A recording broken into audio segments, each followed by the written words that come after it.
Morning spot के दूसरे segment में आपको खुशामदीद कहेंगे। आज हम बात करने जा रहे हैं ताजिर बरादरी के हवाले से।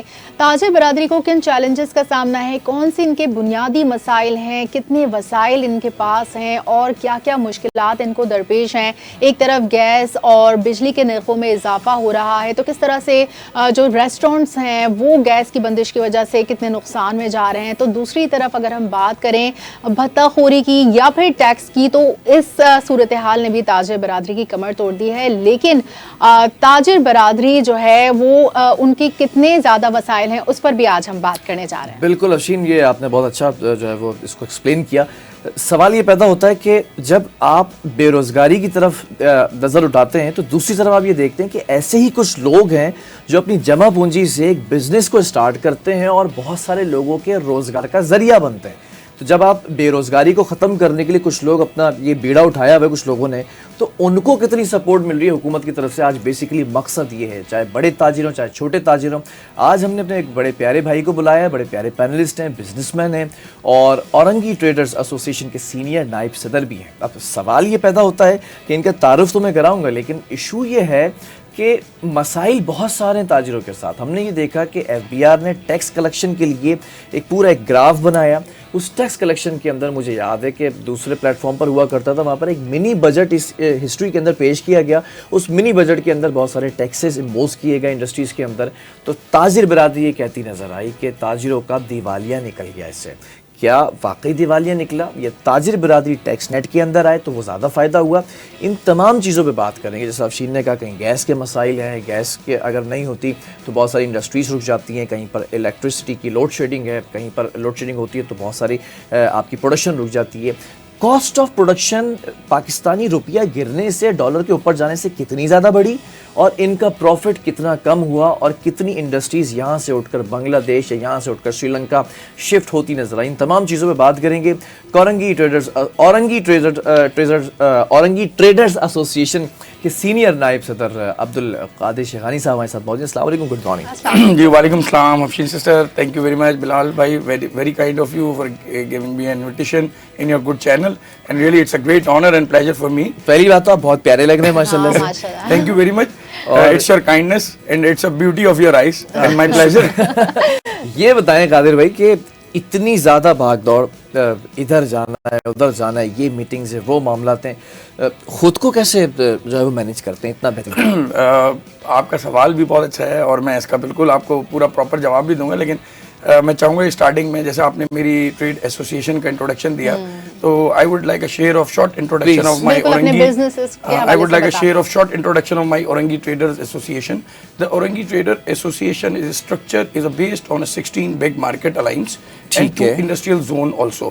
We have a connected 16 big market का अगर आपसे जिक्र करूं तो देखें, एक हमारी औरंगी ट्रेडर एसोसिएशन को कराची की तमाम ट्रेड एसोसिएशन में एक इनफरादी और आज़ादी मकाम ये भी हासिल है कि हम ना सिर्फ कराची की बल्कि ना सिर्फ पाकिस्तान की बल्कि पूरे कॉन्टिनेंटल एशिया, बराज़म एशिया की सबसे बड़ी आबादी के ताजरान की नुमाइंदगी कर रहे हैं अल्हम्दुलिल्लाह। और जो हमारा अलायंस है वो 16 बिग मार्केट का, तो उसके अंदर मैं अगर आपको कुछ नाम बताऊं, जैसे बनारसी क्लॉथ मार्केट एशिया की, पूरे बराज़म एशिया की सबसे बड़ी बनारसी कपड़े की मार्केट है और ये बनारसी क्लॉथ मार्केट हमारा पार्ट है। फिर इसके बाद मोमिनाबाद मार्केट है, हक्कानी मार्केट है, पाकिस्तान बाज़ार है, इकबाल मार्केट है, अलीगढ़ मार्केट है, गुलशन बिहार मार्केट है, तो इसके अलावा हैदर करार मार्केट है, मोबाइल मार्केट है, मार्बल मार्केट है, आयरन मार्केट है, गोल्ड मार्केट है। तो ये वो चीज़ें हैं, ये वो हमारी मार्केट्स हैं, ये वो हमारे बिजनेस कम्युनिटी है, हमारे शॉपकीपर्स हैं, हमारे इंडस्ट्रियलिस्ट हैं, जो हम उनके साथ अल्हम्दुलिल्लाह कनेक्टेड भी हैं और हम उनकी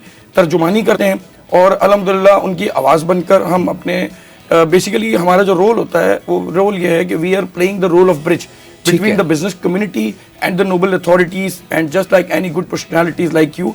तो अल्टीमेटली हम उनकी वॉइस हैं और हम अपने मसाइल जो है ताजिर बरादरी के वो हाईलाइट करते हैं और उन पब्लिक रिलीफ एंड रिफॉर्म्स के कंसर्न्स पे भी काम करते हैं।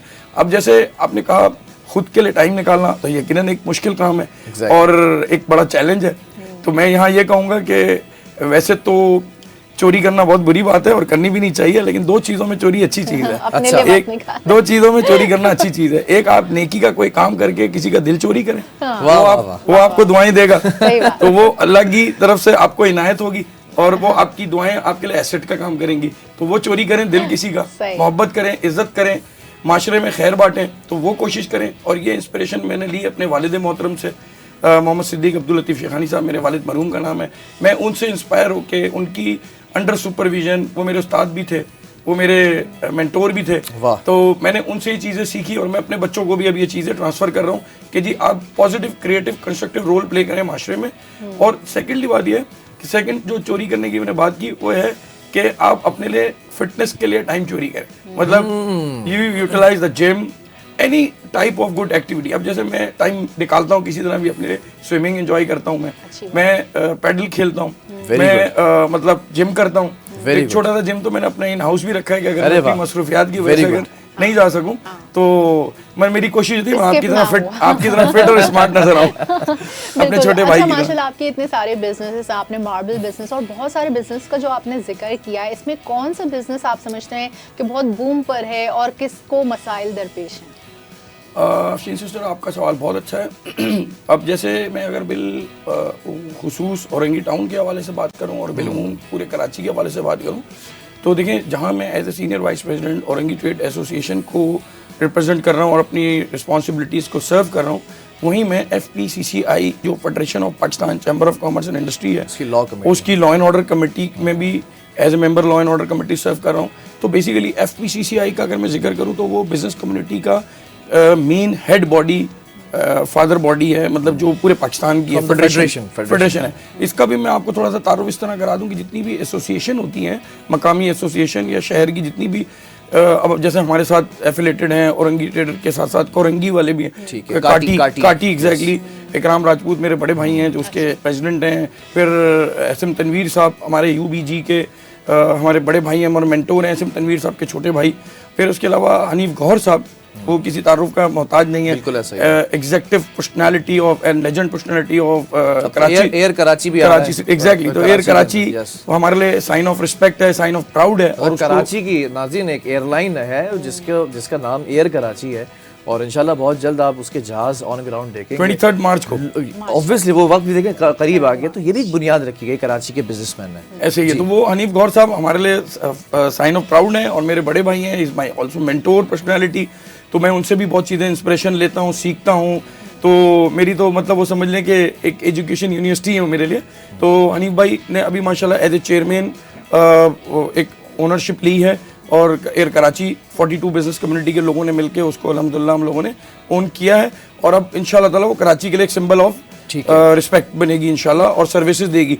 सेकेंडली FPCCI का जो रोल है वो मैं आपको बता रहा था कि जितनी भी एसोसिएशन है वो जम होती हैं कराची चैम्बर ऑफ कॉमर्स में और मतलब अपने सिटी के चैम्बर में, और जितने चैम्बर्स हैं यानी 84 चैम्बर ऑफ कॉमर्स है पूरे पाकिस्तान में जो इस्लामाबाद से शुरू होते हैं, उसमें साहिवाल भी आ जाएगा चैम्बर ऑफ कॉमर्स में, Multan chamber of commerce, Lahore chamber of commerce, Hyderabad chamber of commerce और कराची चैम्बर, वो सब आके जम होते हैं FPCCI में अंदर, federation of Pakistan chamber of commerce and industry. तो हम बिजनेस कम्युनिटी के लोग हैं और बिजनेस चाहे वो औरंगी ट्रेडर एसोसिएशन के हवाले से हो, तो वहाँ भी मैं आपको बताऊँ बहुत से इश्यूज और चैलेंजेस हैं, रिसोर्सेज बहुत कम है। अच्छा, ठीक है। हालांकि मैं आपको बताऊँ बड़ा पोटेंशियल है हमारे शहर में, लकली अल्हम्दुलिल्लाह। कराची पाकिस्तान खुद एक बहुत मतलब एक ज़राई मुल्क भी है और वेरी गुड पोटेंशियल मुल्क है एनर्जी सोर्सेज के हवाले से भी, नेचुरल रिसोर्सेज हैं उसके हवाले से। आप देखें ज़राअत के मामले में अल्हम्दुलिल्लाह, चाहे वो मुख्तलिफ फसलें हों, फल के मामलात हों या चावल की फसल हो, वीट हो, अल्हम्दुलिल्लाह हम खुद कफ़ील हैं और हम इंपोर्ट बेस नहीं है उन चीज़ों में, बहुत कम चीज़ों में हम इंपोर्ट बेस, अब तो हम तो एक्सपोर्ट बेस हैं, एक्सपोर्ट बेस हैं। इसी तरह मेरा जो ज़ाती बिजनेस है वो टेक्सटाइल का बिजनेस भी है, कुछ मेरा कंस्ट्रक्शन का बिजनेस भी है। कंस्ट्रक्शन के बिजनेस के अंदर भी क्या है, आप अपनी लोकल पॉपुलेशन के अंदर जो है ना उनको आप एक हाउसिंग प्रोवाइड कर रहे हैं, ठीक है, एक ऐसी सर्विसेज है जो आपका सरमाया आपके मुल्क में ही लग रहा है। और जो मेरा टेक्सटाइल का बिजनेस है उससे हम एक्सपोर्ट कर रहे हैं प्रोडक्ट, तो उसका रेवेन्यू भी इनफैक्ट जो जनरेट होता है GDP के अंदर पाकिस्तान के लिए ही वो फेवरेबल है कि हम एक्सपोर्ट प्रोडक्ट को जो प्रमोट करते हैं, तो उससे जो हम एंड प्रोडक्ट्स बेचते हैं टेक्सटाइल की, तो उससे रेवेन्यू पाकिस्तान में ही आता है इन फॉर्म ऑफ डॉलर, ठीक है। तो अब हमारे पास इशूज और चैलेंजेस बहुत ज़्यादा हैं। गवर्नमेंट सेक्टर, जैसे अफशीन सिस्टर ने पॉइंट हाईलाइट किया था कि यहाँ पे क्राइसिस बहुत हैं, एनर्जी के क्राइसिस हैं। फिर इसके अलावा यहाँ पे जैसे आपने बात की थी कि इन्फ्लेशन की जो बेसिक चीज़ है वो COP है, cost of production. As a business representative and as a businessman मेरे पास जो चैलेंज है वो ये चैलेंज है COP का, कॉस्ट ऑफ प्रोडक्शन का। बिकॉज इंडिया भी मेरा, जैसे आपने कहा, मेरा कॉम्पिटिटर है, मेरा चाइना भी कॉम्पिटिटर है, मेरा बांग्लादेश भी कॉम्पिटिटर है, मेरा श्रीलंका भी कॉम्पिटिटर है। तो how I manage my COP, the cost of production is that कि मेरे पास अगर मुझे गैस महंगी मिल रही है, मुझे महंगी क्या मिल ही नहीं रही है, पहली बात है मिल ही नहीं लोड रही। शेडिंग कितनी हो रही है। अब अभी हमने पिछले दिनों MD हैं SSGC के इमरान राजपूत साहब, is just like my Elder brother and very kind person, but उनसे भी मैंने पर्सनली जाके बहुत सी मीटिंग्स की हैं on end of with my delegation. इसके अलावा हमने के इलेक्ट्रिक के कंसर्न्स के ऊपर हमारी कंटिन्यू मीटिंग चलती रही थी। इनफैक्ट आज दोपहर में भी हमारी उनके जोनल हेड के साथ मीटिंग है, मंजूर लोधी साहब के साथ, और CEO जो हैं मोनस अलवी साहब, हम उनकी टीम के साथ हर वक्त 24/7 हम कनेक्टेड रहते हैं अपने बिजनेस कम्युनिटी के कंसर्न्स के ऊपर और जो इश्यूज के ऊपर।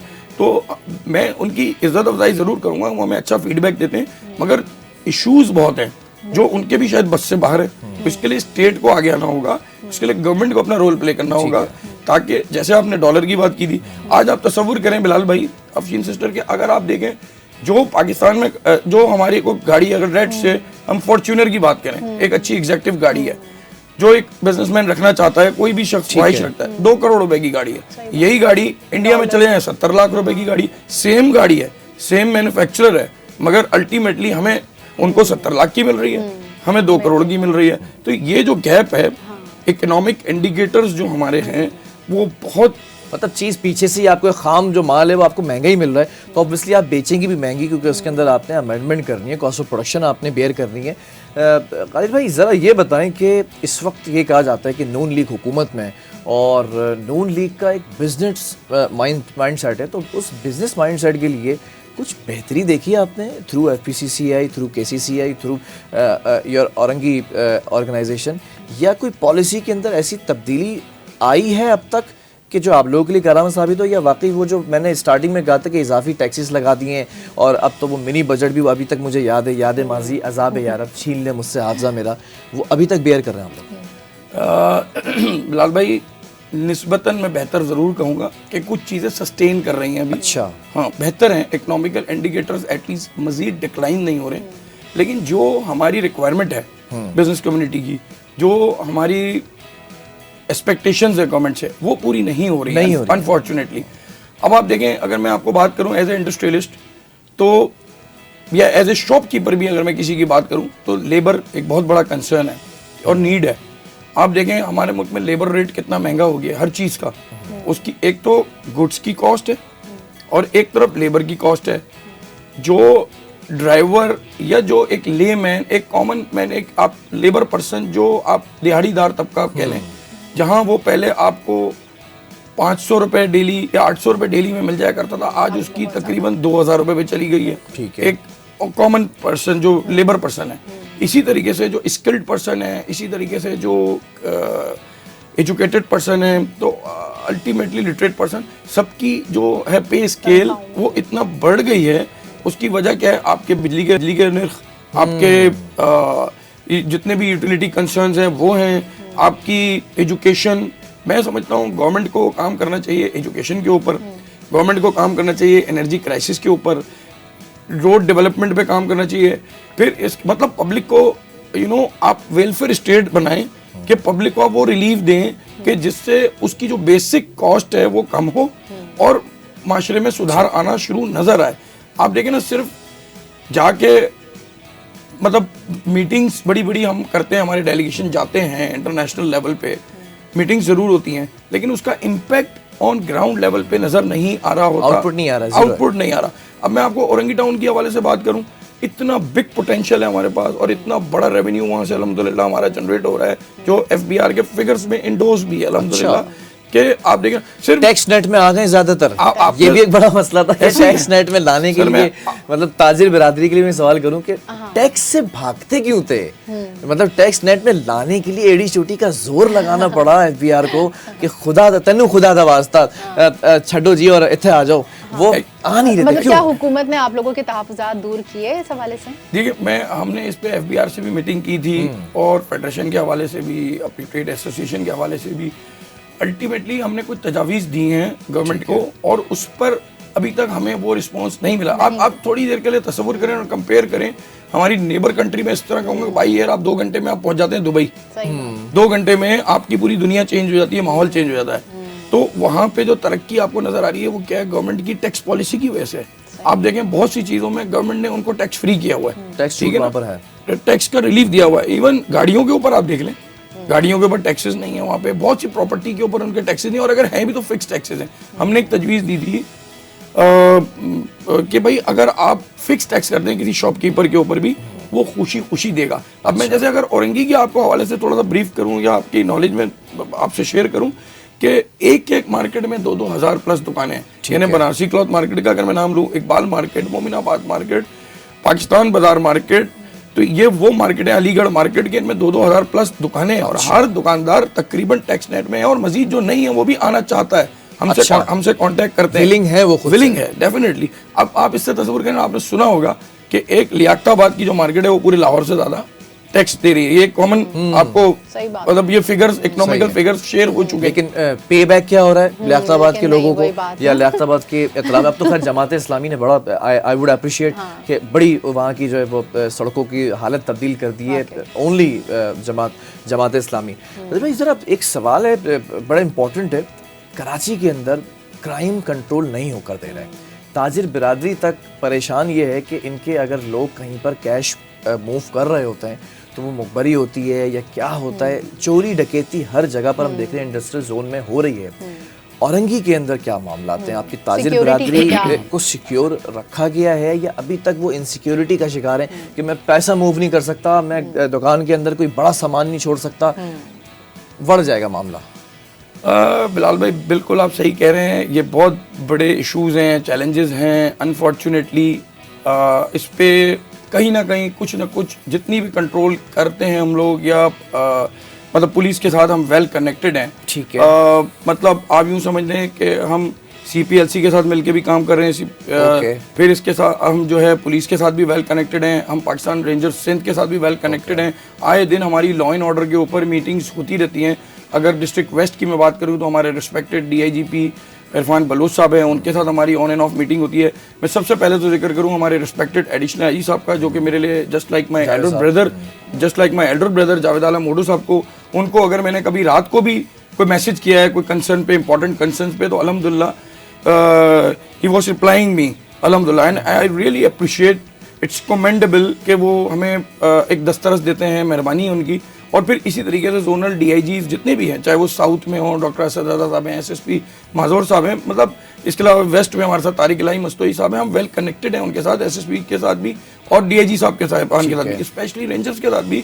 सच्चल रेंजर्स हमसे कनेक्टेड है हर वक्त, बिटाई रेंजर, सच्चल रेंजर्स, और अभी हमारी मीटिंग हुई सच्चल रेंजर्स के ब्रिगेडियर साहब से, और हमने यही पॉइंट हाईलाइट किया कि सर हमारे जो ताजर बरादरी के लोग हैं वो कैश मूव नहीं कर सकते।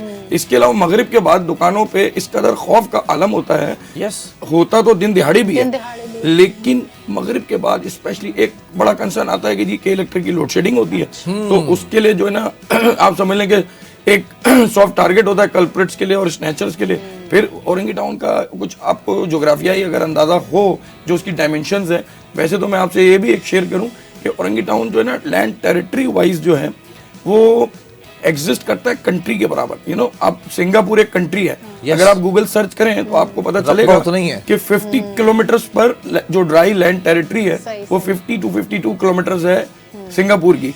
अब हमारी अल्हम्दुलिल्लाह ऑलमोस्ट इतनी ही जस्ट लाइक एक कंट्री यानी में एग्जिस्ट करते हैं एक सिंगापुर एक कंट्री के बराबर लैंड टेरिटरी वाइज जो हमारा टाउन है औरंगी टाउन।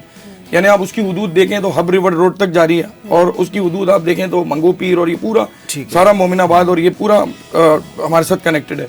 तो एक इतनी बड़ी हुदूद। अच्छा, पॉपुलेशन वाइज भी अगर आप बात करें तो सिंगापुर की पॉपुलेशन अप्रॉक्सीमेटली आप समझिए 6 मिलियन के करीब है। तो अगर मैं सेंसस से हट के रियलिटी की बात करूं तो तकरीबन और इतनी है। तो एक इतने बड़े एरिया के बिजनेस कम्युनिटी के कंसर्न्स और पब्लिक रिलीफ एंड रिफॉर्म्स के कंसर्न पे अगर बात की जाए तो इश्यूज बहुत ज़्यादा हैं, चैलेंजेस बहुत ज़्यादा हैं और रिसोर्सेज कम है। ये भी एक हकीकत है, पुलिस डिपार्टमेंट हमें यही रिप्लाई करता है कि सर हम एक एक गली में, हमारे पास इतनी नफरी नहीं है या इतनी हमारे पास मैन पावर नहीं है कि हम एक एक गली में एक एक अपना डिप्लॉय कर दें, अपना एक एक पुलिस। ये तो बहुत छोटी चीज़ है। आपको अगर मैं एक बताऊं कि सेंट्रल के अंदर एक दोबारा से एक फ़ज़ा कायम हो गई, भत्ते की पर्चियां आना शुरू हो गई और बाकायदा तौर पर एक हमारे बड़े प्यारे दोस्त हैं SSP, तो उनका शुक्रिया कि एक दफ़ा सिर्फ मैंने नाम दिया एक शख्स का और वो उठा के और मामला पैक कर दिया गया। लेकिन एक दौर रहा है कराची के अंदर के भत्ते की एक पर्ची आती थी और फिर उसके साथ 3 गोलियां आती थी, और अब तो ये होता है कि पहले फायर होता है और उसके बाद फिर वो फ़ोन लड़का खड़े होकर फ़ोन पर बात कराता है और फिर आपको बोला जाता है कि इतने अर्दे। तो क्या इस तरह का भी कोई मसला है वहाँ? जी, आपने सेंट्रल की बात की तो मैं हमारे एक रियल ग्रेट हीरो पर्सनैलिटी हैं SSP सेंट्रल दिशान शफीक सिद्दीकी साहब, तो उनका नाम ज़रूर लूँगा कि हमने उनसे भी इस तरह के बहुत से कंसर्न्स पे हमने उनसे जब भी कोई पॉइंट हाईलाइट किया तो उनकी टीम ने हमें इमीडिएट और प्रॉम्प्ट रिस्पॉन्ड किया और हेल्प आउट किया है। आप बिल्कुल सही कह रहे हैं, इस तरह की कॉल्स अभी मेरे पास एसोसिएशन में कई ऐसे केसेस हैं एक्सटॉर्शन के हवाले से जो आ रही है हमारे इंडस्ट्रियलिस्ट को, और वो होता ये है कि पाकिस्तान से बाहर से कॉल आती है, इंटरनेट कॉल होती है और उसके ऊपर वो अकाउंट नंबर दिया जाता है कि अगर आपने इस अकाउंट में जमा नहीं करा है तो जैसे आपने जिक्र किया बिल्कुल ऐसे ही होता है कि वो फायर भी होता है, वो टारगेट भी किया जाता है। अभी कई ऐसे फिगर्स हैं जो हम CPLC से, अगर आप मैं खुद पार्ट ऑफ द CPLC अल्हम्दुलिल्लाह, तो मैं उनके साथ एज हम बिल्कुल हमारी एसोसिएशन वेल कनेक्टेड है, तो आप उनसे जो अगर फिगर्स लें तो वो आपको बताएंगे कि कितने बिजनेसमैन हिट हो चुके हैं, कितने एम्प्लॉयज़ उनके हिट होते हैं। बाज़ दफ़ा क्या होता है कि वो एज ए मैसेज डायरेक्टली जो ओनर है उनको हिट नहीं करते, हमारे कई जो एम्प्लॉय हैं जो मेन लीडिंग रोल प्ले किया करते थे उनको हिट किया, वो इंजर्ड भी हुए हैं, वो किल भी हुए हैं। तो ये एक मतलब अनफॉर्चुनेट सिचुएशन है। और वैसे भी कोई 24 आवर्स तो सिक्योरिटी प्रोवाइड नहीं हो सकती है। ऐसे ही अब मैं आपको बताऊं कि हमारी जो मेमन कम्युनिटी है बेसिकली, जैसे कि professionally I am a businessman but I belong from the Memon community, ठीक है। तो हमारी मेमन कम्युनिटी के बहुत से लोग फैसलाबाद मूव हो गए, अच्छा, लाहौर मूव हो गए और उन्होंने because of the security exactly the main reason is security reason. देखें, दुनिया में सबसे बड़ा एसेट और सबसे बड़ी जो आपकी समझ लें कि सबसे हम बेसिक मेमन नीड में है। हम मेमन लैंग्वेज में उसको कहते हैं मूड़ी, आपकी जायदाद, जायदाद आपकी औलाद होती है। सही बात। अगर किसी शहर में आप मेहनत कर रहे हैं, बिजनेस कर रहे हैं और औलाद ही महफूज नहीं है, मईशत का पहिया चला रहे हैं। और क्या। मुझे अच्छी तरह याद है हमारे लास्ट जो टेन्योर में DG रेंजर साहब थे, इफ्तिखार हसन चौधरी साहब, उन्होंने बड़ा अप्रिशिएट किया था, मुझे कहा था कि शेखानी साहब आप लोग मुल्क की मईशत का पहिया चला रहे सही हैं, बात है। और मैंने उनको अप्रिशिएट किया। मैंने कहा सर आप हमें सिक्योरिटी प्रोवाइड कर रहे हैं, लेकिन अल्टीमेटली हमारे जब कोई बिजनेस कम्युनिटी के लोग हिट होते हैं ना तो बहुत मायूस हो जाते हैं। हालांकि हमारी फोर्सेस बहुत अच्छा काम कर रही है, मैं उनको अप्रिशिएट करूंगा और वो कर रही हैं तो हम कदरे महफूज भी हैं। अगर आज वो ना होती या बैठना मुश्किल हो जाता। सिर्फ आप तस्वुर करें कि अगर पुलिस या रेंजर एक दिन की स्ट्राइक पे या हॉलीडे पे चली जाए, नाराज हो जाए हमसे, यार मैंने नहीं करना काम। मैं मानता हूँ उनमें अभी रिफॉर्म्स की जरूरत है, कुछ चीज़ों की क्रिएशन की जरूरत है, बट फिर भी वो हैं तो हम सिक्योर हैं। बिकॉज हम ये तस्वुर भी नहीं कर सकते कि हम घर से बाहर निकलें, घर के बाहर निकलना छोड़े, हम घर के अंदर भी नहीं रह सकते अगर वो ना हो। लेकिन फिर भी अनफॉर्चुनेट जो इंसिडेंट हैं वो रिपोर्ट हो रहे हैं और उनको करेक्ट करने की ज़रूरत है। अब माशाल्लाह पुलिस AI के थ्रू भी काम कर रही है। कैमरास में मैं जिक्र करूँगा CPK का, community policing Karachi, I am also part of the CPK। हमारे जो उसके चीफ हैं, CEO हैं, वो हैं मुराद सोनी साहब। तो he is just like my elder brother and my. अच्छा इनिशिएटिव लिया था उन्होंने, पहले स्टार्ट लिया, सेफ सिटी प्रोजेक्ट एक तरफ है, उनका कंट्रीब्यूशन दूसरी तरफ है, मतलब पहली ईंट लगा देना भी मैं समझता हूँ बहुत बड़ी बात है। कैमरों का लगना और कैमरों का एक मुनज़्ज़म पूरा कंट्रोल रूम बनाना, that was a best step. Because we are a metropolitan city, मतलब Karachi is a metropolitan city, और बस ये बदकिस्मती रही है कराची की और कराची की ताजर बरादरी की, कराची की अवाम की, day by day Karachi decline हुआ है। अगर आप 1960s में जब हम पैदा भी नहीं हुए थे, अगर उस वक्त कराची का अगर आप रोड मैप देखें या उसकी जो अगर आप पिक्स देखें या उसकी हिस्ट्री देखें, तो हम रियाद जो सऊदीया का शहर है, इवन मक्का मदीना हमारे लिए बहुत मोहतरम है, दुबई से कंपेयर कर लें तो वो सब रेगिस्तान थे और कराची एक डेवलप्ड सिटी था। यहाँ ट्राम चलती थी, यहाँ पे फॉरेनर्स आते थे। जी, जी। अब आप देखें डे बाय डे यहाँ का माहौल, नहीं, सिंध हुकूमत डबल डेकर बस चलाने का कह रही है, गालिबन एक आध दिन में चल जाएगी वो। जी वो अगर दुआ करें कि मेरे और आपके सड़कें, अगर आप यूनिवर्सिटी रोड की बात करें जहाँ एक्सपो सेंटर है, क्या खूबसूरत रोड दिया है यूनिवर्सिटी रोड ना, मतलब पूरी दुनिया में ऐसा रोड कहीं नहीं मिलेगा जो इस हुकूमत ने हमें यूनिवर्सिटी रोड दिया है। जी और गाड़ियां आप देख लें तबाह हो जाती हैं।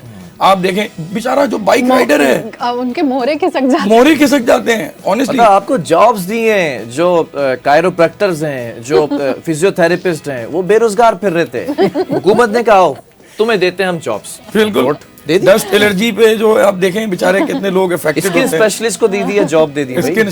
Thank you. तो बस ये कुछ हमारे कंसर्न्स हैं, हमारी रिक्वायरमेंट है गवर्नमेंट से कि हम चाहते हैं कि इसके ऊपर सीरियस एक्शंस हों, इसके ऊपर कुछ ऐसे काम हों कि जो नजर आए ऑन ग्राउंड और लोगों को रिलीफ मिले। लेकिन हमारा मकसद ताजिर बरादरी का ये होता है कि हम अपनी ज़ात के हवाले से तो अल्लाह ताला ने हमें बहुत खुशहाल रखा है, हम अपने लिए तो अल्हम्दुलिल्लाह पूरे हैं, रोजगार के मौके पैदा। अब हमारी कोशिश क्या है, और कोशिश भी और ख्वाहिश भी कि हम अपने लोगों के लिए कुछ करें। देखिए आने वाली जनरेशन हमसे कुछ चीजें एक्सपेक्ट कर रही है, ठीक है ना, वो हमें माफ नहीं करेंगे। आने वाले जो नस्लें हैं ना वो हमें बुरी यादों से याद करेंगे कि हमारे पीछे वाले क्या छोड़ गए, और दुनिया में रहना किसी ने भी नहीं है, हमारे पीछे वाले भी चले गए और हम भी चले जाएंगे। तो अल्टीमेटली हम ये चाहते हैं कि हम अपनी गवर्नमेंट से भी उम्मीद करते हैं कि कुछ ऐसे काम हो स्पेशली कराची के लिए हों। देखिए कराची तो सबका है मगर कराची का कोई नहीं है। हाँ, ये वो यतीम बच्चा है जो सबकी खिदमत कर रहा है, मगर इस बच्चे की कोई 10 ये वो यतीम बच्चा है जो अब्बा तो पता ही नहीं है, अम्मा ने भी छोड़ दिया, कभी चाचा के पास पला तो कभी ताया के पास पला, आजकल फुप्पो के पास पल रहा है, और जो है वो खाला लेकर जाना चाहती है इस बच्चे को।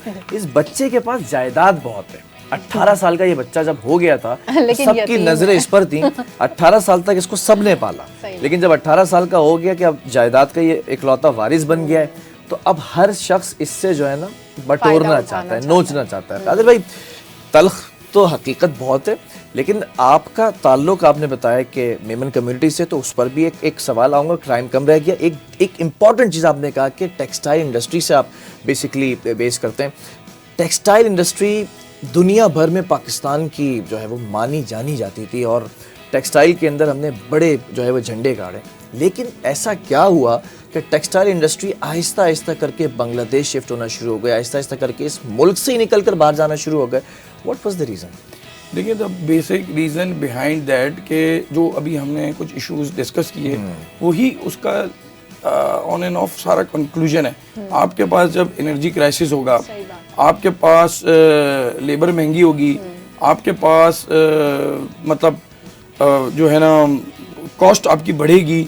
जब इन चीज़ों की वजह से आपकी कॉस्ट जब बढ़ेगी तो आप कम्पीट इंटरनेशनल मार्केट में नहीं कर सकते। अब देखिए ना, बायर को ये इससे कोई सरोकार नहीं है कि आपके यहाँ बिजली का शॉर्टफॉल है, बायर को इससे कोई सरोकार नहीं। जो मेरा यूरोप में बायर बैठा है, जो मेरा यूएसए में बायर बैठा है, मतलब उसको कोई टाइम पे काम चाहिए, उसको टाइम पे प्राइस और एक क्वालिटी नजर आती है ऐसे।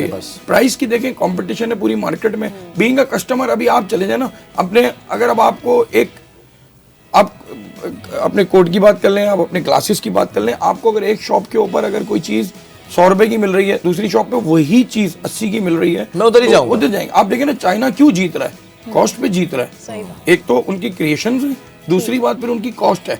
अगर उनकी कॉस्ट आप देखें, आज उनकी गाड़ियां पूरी मार्केट में रूल कर रही हैं। ऐसा ही है, ऐसा ही। वजह क्या है कि उनकी जो कॉस्ट है वो कम है और उनकी पॉलिसीज बहुत बिजनेस फ्रेंडली पॉलिसीज हैं। हमारे पास अनफॉर्चुनेटली इन तमाम चीज़ों का फुकदान है, और मैं समझता हूँ कि ये पूरी होनी चाहिए और देर या जल्द इस पे काम चला ठीक है। अच्छा, आपने कहा कि कॉस्ट ऑफ प्रोडक्शन आपके लिए एक बहुत बड़ा मसला है, दूसरा एनर्जी क्राइसिस भी है, ठीक है, लेकिन अगर हम बात करें लॉजिस्टिक्स और ट्रांसपोर्ट की, तो ये जो मसाइल हैं ये किस तरह से कारोबार को महदूद कर सकते हैं? जी बिल्कुल, लॉजिस्टिक का जो कंसर्न है आपका, वो देखें वो इंपोर्ट और एक्सपोर्ट दोनों को बेस करके चल रहा होता है लॉजिस्टिक बेसिकली, क्योंकि आपकी गुड्स मूवमेंट हो रही होती है लॉजिस्टिक में।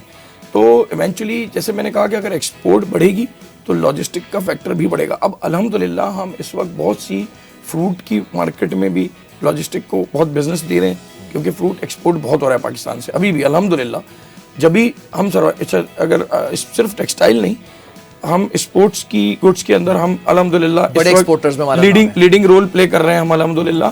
तो सियालकोट हमारा साइन ऑफ प्राउड है, साइन ऑफ ओलंपिक की पहचान है हम एग्जैक्टली। सियालकोट। तो हमें वो है। फिर इसके अलावा हमारी जो वेजिटेबल्स की मार्केट है, आप देखें गल्फ में हमारी बहुत वेजिटेबल्स जा रही हैं yes. अल्हम्दुलिल्लाह। फिर इसके अलावा जो हमारी फर्नीचर की एक्सपोर्ट है, आप एक्सपो अगर अभी आप आप देखते देखा हैं एक्सपो तो लगा एक्सपो में वो हमारी फर्नीचर की एक्सपोर्ट है। बहुत उससे लॉजिस्टिक को अच्छा बिजनेस मिल रहा है एक्सपोर्ट के हवाले से। अच्छा इंपोर्ट तो हम हैं ही बेस्ट कंट्री इंपोर्ट, चाहे हम सर्जिकल आइटम्स जो हम इंपोर्ट कर रहे हैं, ठीक है। चाहे हम गाड़ियां इंपोर्ट कर रहे हैं, तो लॉजिस्टिक का बिजनेस तो अभी भी बहुत इम्प्रूव है। और अल्हम्दुलिल्लाह आप देखें कराची पोर्ट पे जाके तो आपको इस वक्त बड़ी एक्टिविटी नजर ऐसा आएगी। ही है, भरा पड़ा हुआ है सब। भरा पड़ा हुआ है अल्हम्दुलिल्लाह। इन्हें बाज़ दफ़ा तो उसके बाद कई दिन लग जाते हैं माल बिल्कुल ऐसे ही कि लाइन लगे होते हैं। अच्छा बहरहाल वक्त कम रह गया है, लेकिन एक और टॉपिक था जो आपने बताया कि वेलफेयर साइड भी आपकी बड़ी स्ट्रांग है। मैं ज़रा चाहूँगा उसका भी तस्करा कर दें कि क्या कुछ हो रहा है कम्युनिटी वाइज भी, और एज अ बिजनेसमैन जो टेरिटरी आपकी उसमें क्या काम हो रहा है? बड़ा अच्छा सवाल है बिलाल भाई, और मैं इस पे ज़रूर रोशनी डालना चाहूँगा और आपसे शेयर करना चाहूँगा अपनी कुछ एक्टिविटीज़, गुड एक्टिविटीज़। वो ये है कि देखें बेसिकली वेलफेयर का कंसर्न जो होता है वही होता है कि आपके माशरे के जो नीडी पर्सन हैं और आप उनके अंदर खैर बांटें, उनके अंदर आप जो है ना उनको हेल्प आउट करें। वो मौला अली का कॉल बड़ा प्यारा कॉल है जो मैं आपसे शेयर करना चाहूँगा। ये कि लोगों की उम्मीदों का तुमसे वाबस्ता होना, लोगों की उम्मीदों का तुमसे वाबस्ता होना अल्लाह की इनायतों में से तुम पर एक ख़ास इनायत है। तो ये एक बहुत बड़ा ऑब्जेक्टिव है, बहुत बड़ा टारगेट है जिसकी हमारे माशरे में अल्टीमेटली ज़रूरत है। अगर मैं आपसे औरंगी टाउन के हवाले से बात करूँ बिलखुसूस, तो आप every one aware very well के औरंगी टाउन माजी में स्लम एरिया रहा है। अनफॉर्चुनेटली आज भी वहाँ पे उसको टाइटल कच्ची आबादी का दिया गया, हालांकि आज कच्ची आबादी नहीं है, सब रिफॉर्म्स हो गई हैं, मगर फिर भी अब तो अच्छी आबादी है, अच्छी आबादी है। नाम का एक टैग वो टाइटल मैं तो गवर्नमेंट से आपके चैनल के तवज्जुह से रिक्वेस्ट करूंगा कि वजीर बल्दियात साहब से कि काइंडली इस पे थोड़ा काम करें। वो एक मतलब आई मीन गुड टाइटल नहीं है अब, और डिजर्विंग टाइटल नहीं है। सेकेंडली मैं बात करूं तो देखिए वहाँ पे अभी भी गुर्बत है, चैलेंजेस हैं। तो हमारी कुछ वेलफेयर और जो ऑर्गेनाइजेशंस हैं जिसको हम NGO कहते हैं, ठीक है, उनके साथ मिलकर हमारी औरंगी ट्रेडर एसोसिएशन बहुत अच्छा रोल प्ले कर रही है। अच्छा। अगर मैं नाम लूँ गेर फाउंडेशन का, हम उनके साथ मिलके अल्हम्दुलिल्लाह काम करते हैं। फिर इसके अलावा हमारी वहाँ पे अल खिदमत की है। फिर इसके अलावा जो है ना हमारा सफ़ीर वेलफेयर एसोसिएशन है। फिर इसके अलावा हैदर करार एसोसिएशन है, ट्रस्ट है, हैदर करार ट्रस्ट है। फिर इसके अलावा जो है गेयर फाउंडेशन है जो अल्हम्दुलिल्लाह। अच्छा हमारी जो सोच है ना, वो अब सोच ये हम लेकर आए कि आप सिर्फ अच्छी बात है आप किसी भूखे को खाना खिलाएं, और वो भी हम कर रहे हैं, लेकिन सिर्फ दस्तरखान सजाने से माशरे में बेहतरी नहीं आएगी। उसको हमारा मानना ये है कि आप मछली पकड़ कर मत दें, मछली पकड़ना सिखा दें। ठीक है, तो हमारी कोशिश है, हमने लोगों को रिक्शे भी दिलाए, हमने लोगों को स्टॉल भी लगवा दिए, चाहे चिप्स का स्टॉल लगवा दें। अच्छा स्किल पर्सन है तो आप उसको उसकी जो स्किल है उसके हिसाब से आप उसको काम प्रोवाइड करें, और अल्हम्दुलिल्लाह हमने किया है और बहुत बेहतरी लाए हैं। चले बहरहाल बहुत शुक्रिया अब्दुल कादिर शेखानी साहब हमारे साथ मौजूद थे, और वक्त पता नहीं चला कैसे उड़ गया और हमने इनका कीमती वक्त आज चुराया था, लेकिन आखिर में वक्त कम रह गया है। एक छोटा सा पैगाम, इस पाकिस्तान के अंदर ना बड़ी सलाहियत है, बड़ा पोटेंशियल इसके लोगों में, इसके जो लोगों के पास जो सोच है, जो दिमाग है ना, जब पूरा एक अलग मुल्क लेकर खड़े हो सकते हैं ना, और खड़े हैं आज तक। कायदे आज़म ने कहा था कि कोई ऐसी ताकत नहीं है जो इसको वापस बड़े सगीर का हिस्सा बना सके, तो इसके लोगों के अंदर कुछ थी ना चीज़, तो वही लोग आज भी एफर्ट कर रहे हैं। बेरोज़गारी को ख़त्म करने के लिए बड़े बड़े बिजनेस लॉन्च किए जा रहे हैं, लोगों का सहारा बना जा रहा है। उनको हुकूमती सपोर्ट की ज़रूरत है, तो हुकूमत के जो नुमाइंदगान इस वक्त देख रहे हैं और सुन रहे हैं वो सपोर्ट करें। बिल्कुल। आखिर में मैं आपसे ये आपका शुक्रिया भी अदा करना चाहूँगा, आपके चैनल का शुक्रिया अदा करना चाहूँगा कि आपका चैनल कराची की वॉइस है अल्हम्दुलिल्लाह, और we proud on you and thank you very much. और मैं समझता हूँ कि हम सबको, हमारी स्टेट से लेके एक सिंगल पर्सन को मोटिवेशन की ज़रूरत है, क्रिएशन की ज़रूरत है, और अपना अपना रोल प्ले करने की ज़रूरत है माशरे में सब ने। तो मैं आपसे शेर के अंदर एक तो जो मोटिवेशन निचोड़ है, मैं कहूँगा कि मंजिलें भी उनको मिलती हैं, मंजिलें भी उनको मिलती हैं जिनके सपनों में जान होती है। वाह वाह वाह। मंजिलें भी उनको मिलती हैं जिनके सपों में जान होती है, और खाली परों से कुछ नहीं होता जनाब, असल में हौसलों से उड़ान होती है। वाह बहुत बेहतरीन। चलो इसी के साथ पूरी जो है वो टीम को दीजिए इजाज़त। खूबसूरत से गेस्ट, खूबसूरत सी को होस्ट और खूबसूरत सी टीम बड़ी मेहनत से काम करिए। वक्त खत्म हो चुका है, कल फिर हाजिर होंगे। Allah. Very kind, thank you very much.